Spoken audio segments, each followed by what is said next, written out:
1, 2, 3, 4, 5, 6, 7, 8. 2, 3, 4, 5, 6, 7, 8, 3, 4, 5. Hello, people. Hello. Hi. Like highs, hellos. Let me say all the hellos and highs of the past, right? Happy New Year's, Happy New Months, Happy New Month. This particular month, the article very special. Like it's a very special month. Maybe because it's my birth month. I'm literally excited about this month. Let me scope myself a little. How is my husband coping with this beauty? Like, how are all of you coping with this beauty? August born, yeah, a special breed. I'm literally excited to be here. I hope you can see that. I've missed you all. Hope you missed me too.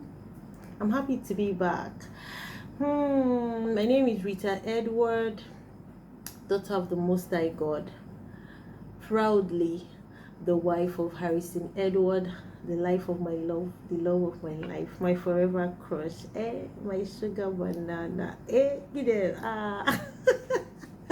Love you, baby. Love you so much. Thank you, sir, for all you do for me. God bless you plenty.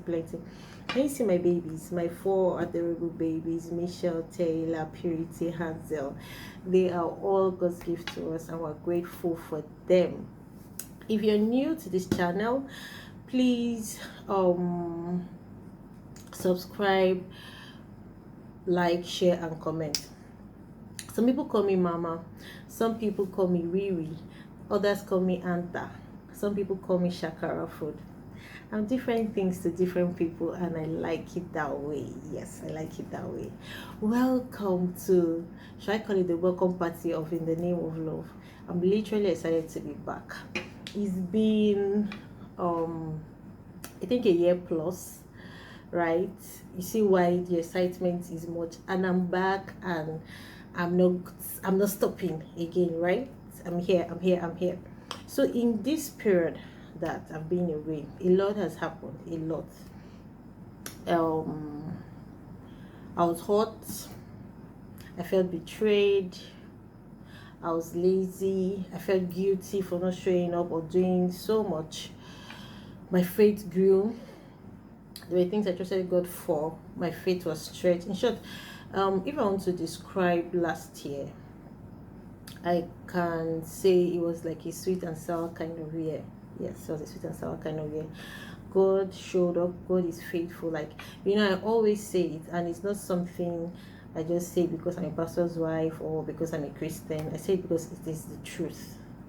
It is my truth. It is the truth. God is faithful. He's a faithful God. He always shows up. He is true to his name. He is a faithful God. I hope that you have encounters so that you'll be able to say that as well.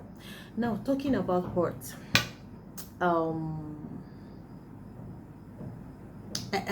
it's very safe to say that love and hurt goes hand in hand, right? And then when you're hurting,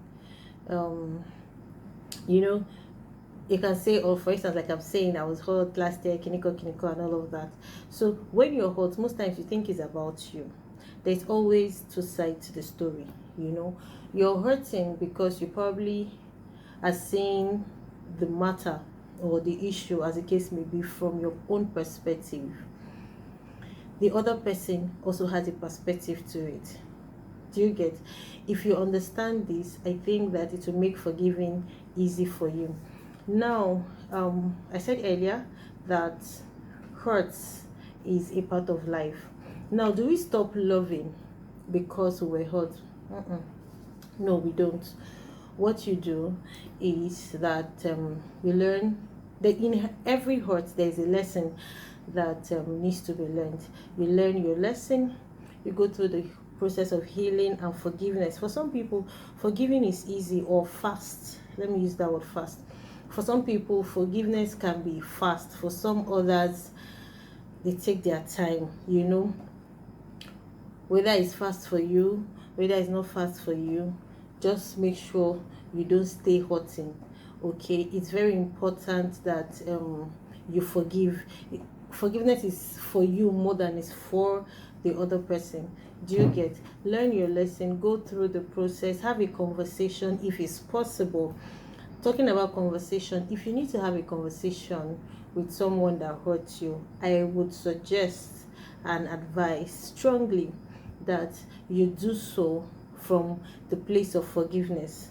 See, when you're hurting people, like they say, hurt others. If you have a conversation whilst you're still hurting, I don't know how that conversation will go.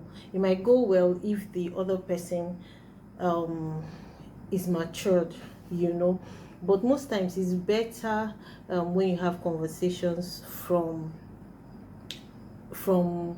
a forgiving heart or from a place of forgiveness. It just makes everything easy and light. Okay, whilst you're in the process of healing, pray for your heart, pray for the person. At the beginning, when you're praying for someone that offended you, it might be difficult, like very hard, but you should continue. Okay, with time it will get easy, with time it won't mean anything. Now, another thing I need to say is that when you're hurting, don't get bitter. Try not to get bitter. It's not worth it. Do not wish evil for anyone because they offended you. You don't, because like I said, it's a two-way thing. It's possible that you also have offended someone or even offended the person that you are angry with or you have issues with. Do you want them to wish you evil because they're offended by you? No.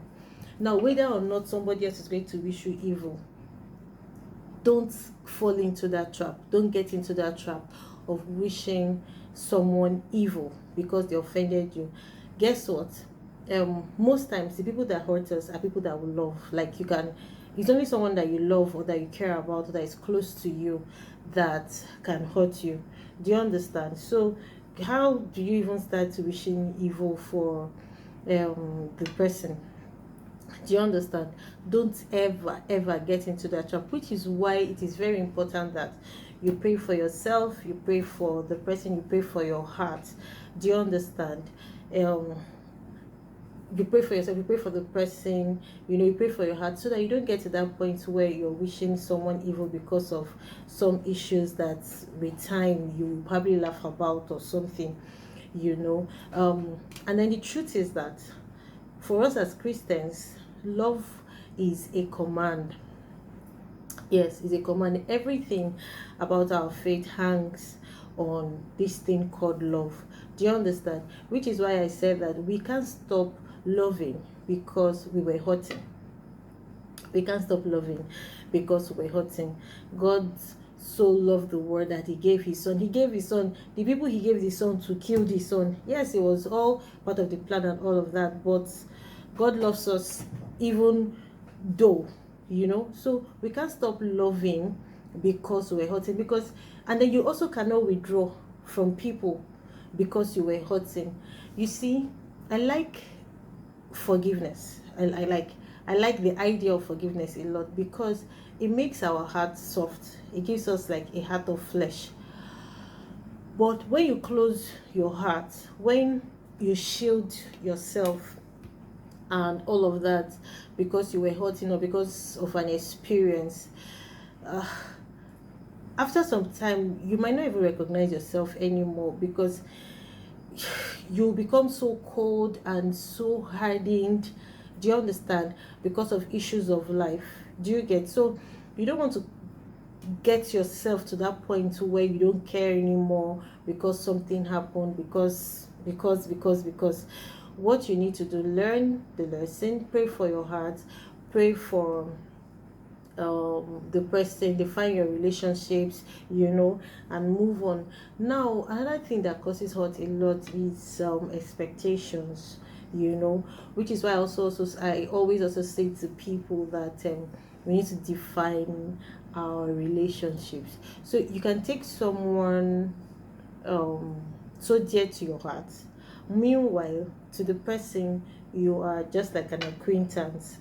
Do you get? So you might be giving so much into the relationship and the person is relating to you as an acquaintance, and then you get hurting. I'm just giving an instance. Do you get? And you get hurting. To you, you're hurting. To the person is wondering, why are you hurting? That kind of thing. So expectations define your relationships. It helps with this thing. That's why I also say that learn the lesson. What is the lesson to be learned here? Learn your lesson. Go through the process, have conversations if you can. Now, for some relationships, after an issue or after something comes up, right, the relationship can be better for it, right? It can go from good to best, if you guys are matured enough, it can really go become amazing, become better. For some other relationship, the relationship can continue after the hurt, maybe not as good as it was, but it won't be bad. Then for some others, truth be told, the bridge is going to be burnt. Try as much as you can to live at peace with all men. Now, even if the bridge gets burnt, again, I say, do not wish evil for anyone, because you guys